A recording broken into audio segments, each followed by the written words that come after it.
Hi, my name is Michael, and today we will be discussing Los Desaparecidos, or the disappeared ones. Across countries like Argentina, Chile, Uruguay, and El Salvador, tens of thousands of people were abducted by their own governments. These victims were students, workers, teachers, activists, pretty much any ordinary people labeled as threats by authoritarian regimes. And what happened to them?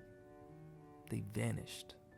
No arrests, no trials, and no explanations. These families were left with unanswered questions, photos in hand, marching silently through plazas, holding up the word, ¿Dónde están? Where are they?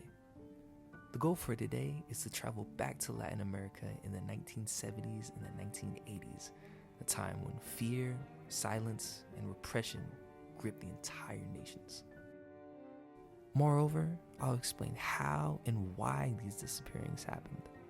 Lastly, I'll tell the story of a first-hand anonymous testimony from a U.S. citizen found from a declassified document from the National Archives.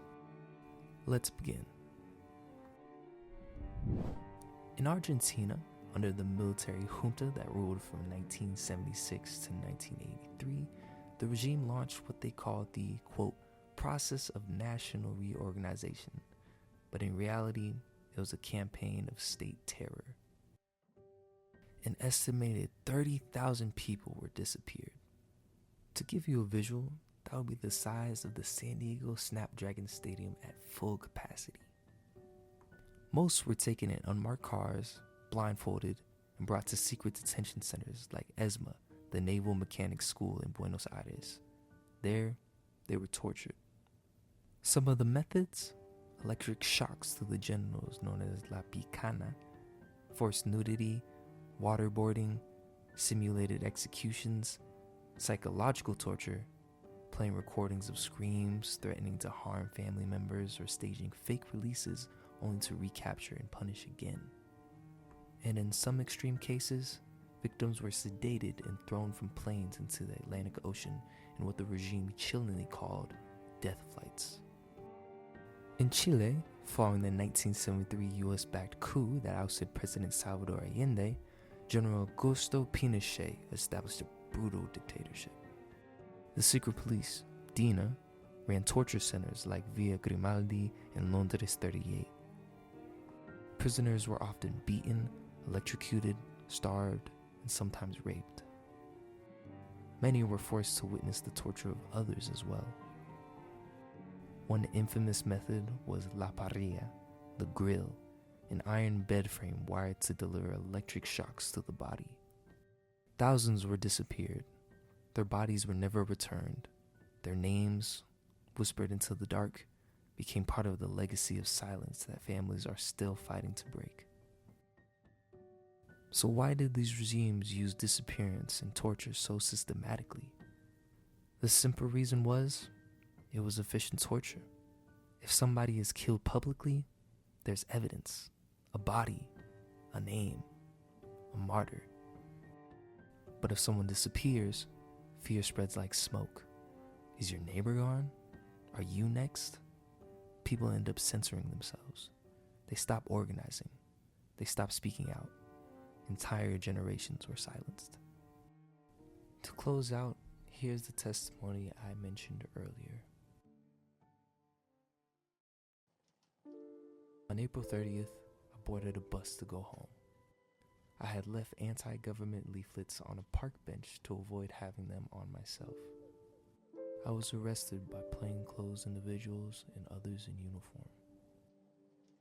The bus was stopped, and they grabbed me by the hair and literally pulled me off the bus. I began saying I wasn't a terrorist. I was searched and taken to a police car. A soldier or police told me to talk or I'd be tortured.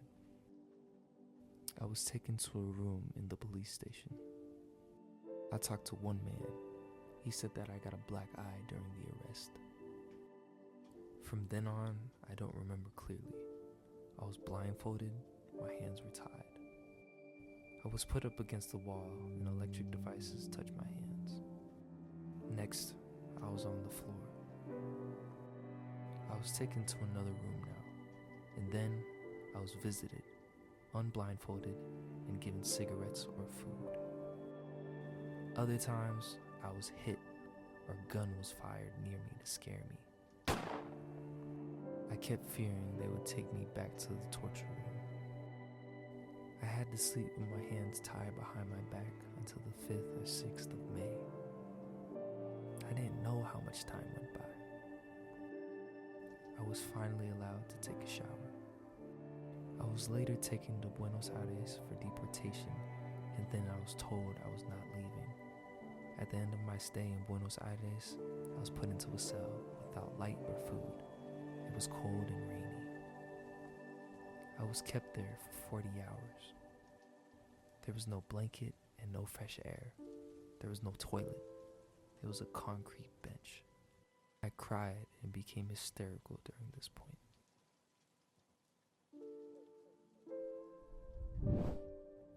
Today, many of the perpetrators still walk free. Some have been tried, others not. But the voices of the disappeared echo on, in murals, in music, in the memories of those who refuse to forget. Because history isn't just about what happened, it's about who we choose to remember. Thank you for listening.